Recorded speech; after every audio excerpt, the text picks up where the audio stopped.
Você já se perguntou como é perder um tesouro nacional?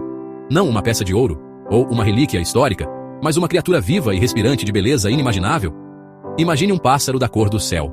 Um respingo vibrante de azul contra a paisagem árida brasileira, subitamente desaparecendo sem deixar rastros. Esta não é um conto de fadas, é a história verdadeira do ararinha azul, nossa querida ararinha azul. Por 20 longos anos, seu habitat nativo, a caatinga, ficou em silêncio.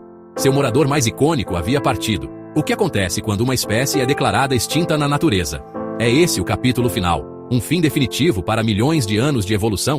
Ou pode a esperança, alimentada pela determinação humana, reescrever o próprio destino? Esta é uma história sobre essa mesma esperança. O desaparecimento do ararinha azul deixou um vazio profundo, não apenas no ecossistema, mas no coração do Brasil. Era como uma estrela se apagando em nossa constelação nacional de biodiversidade. Este pequeno papagaio, com sua plumagem azul impressionante e personalidade carismática, se tornou famoso mundialmente com o filme Rio, que ajudou a colocar a espécie sob os holofotes internacionais. Mas em casa, era um fantasma. O último indivíduo conhecido na natureza, um macho solitário, desapareceu no ano 2000, deixando para trás apenas memórias e uma pergunta desesperada: veríamos novamente sua espécie voar livre em nossos céus? Para entender a magnitude de seu desaparecimento, devemos primeiro conhecer a ararinha azul, ou Cyanopsita spixi. Este não é um papagaio comum. Imagine uma criatura pintada com todos os tons de azul imagináveis, de uma cabeça azul acinzentada suave a asas azuis vibrantes que brilham à luz do sol. É um papagaio de tamanho médio, menor e mais delicado que seus primos maiores e mais comuns. Mas seu tamanho esconde uma personalidade enorme. Inteligente e social, profundamente ligado aos seus companheiros, formando parcerias para toda a vida. Eles são, em essência, joias voadoras, uma obra-prima da arte da natureza.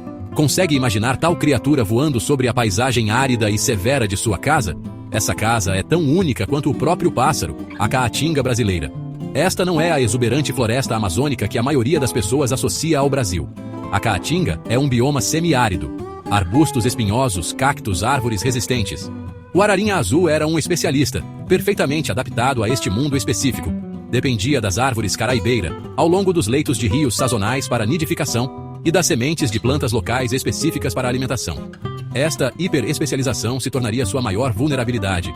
O que acontece quando um especialista perde sua casa especializada?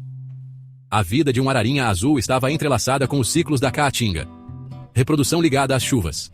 Ninhos escavados em cavidades antigas de caraibeira. Seus chamados distintos e roucos ecoavam pelas matas de galeria.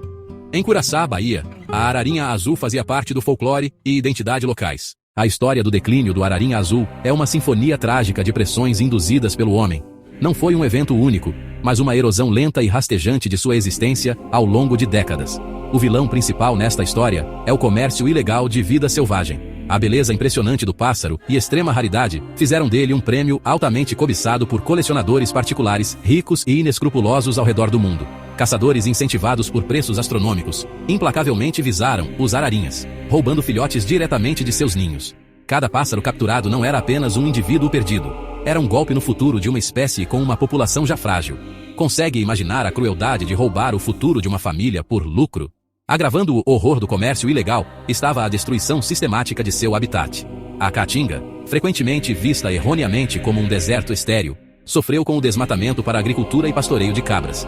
As magníficas árvores caraibeira, os únicos locais de nidificação dos ararinhas, foram cortadas para madeira e lenha. Conforme as árvores desapareciam, também desaparecia a capacidade dos pássaros de se reproduzirem com segurança. A própria fundação de seu mundo estava sendo desmontada, galho por galho. Os ararinhas estavam sendo espremidos de dois lados. Seus números dizimados por caçadores e suas casas destruídas por motosserras. Como qualquer espécie pode sobreviver a tal ataque de duas frentes? Nos anos 80, a situação era crítica. Conservacionistas se apressaram para avaliar os danos, e suas descobertas foram aterrorizantes. Apenas um punhado de ararinhas azuis permanecia na natureza. O último bando selvagem conhecido diminuiu, até que apenas um macho solitário restou. Ele havia partido. Quando o último ararinha azul selvagem desapareceu, a luta pela espécie não terminou. Ela se transformou. O campo de batalha mudou das planícies espinhosas da caatinga a laboratórios aviários, salas de conferência ao redor do mundo. A esperança para a ararinha azul repousava em uma pequena população cativa espalhada, muitos mantidos por colecionadores particulares. O primeiro passo foi diplomacia e construção de confiança, convencendo proprietários particulares a se juntarem a um programa colaborativo. Uma Arca de Noé moderna foi montada reunindo os últimos sobreviventes. Liderado por grupos como ACTP na Alemanha e ICMBio do Brasil. A missão: reunir pássaros, gerenciar genética para descendentes saudáveis, aumentar números para reintrodução. Isso não era apenas colocar 2 pássaros em uma gaiola.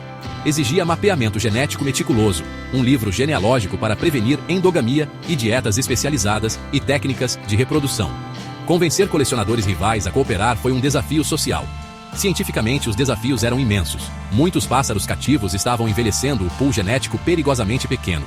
Pesquisadores se tornaram casamenteiros usando análise de DNA para emparelhar os indivíduos geneticamente mais compatíveis mesmo através de continentes. Eles pioneiraram inseminação artificial para vencer infertilidade e incompatibilidade.